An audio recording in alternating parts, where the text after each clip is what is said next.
alimentar cucuminda espiritual nos está pedido, laga el misterio aquí, síñanos comprender valor verdadero, digo, bien temporal, y ayúdanos a buscar, cuselo, lo que tiene valor eterno, para medio digo yo Jesucristo, es un que viva y reina dentro siglo de siglo nan. Amén. Dunanan, Señor, sosiego eterno. Luz eterno, luz apaná.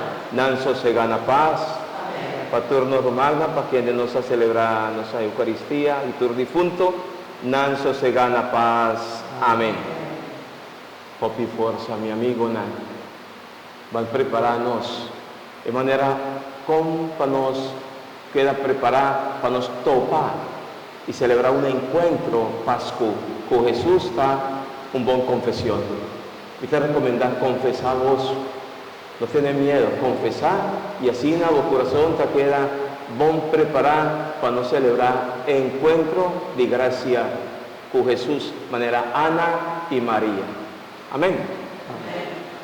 Bendición de Dios Todopoderoso, Tata, Yo y Espíritu Santo, baja arriba vos, queda siempre con vos.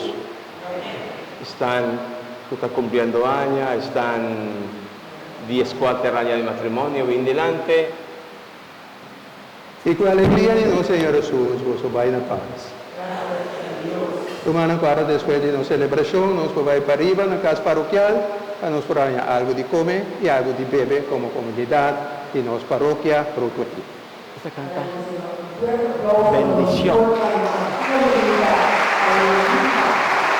Cumpliendo años, ¿cuánto?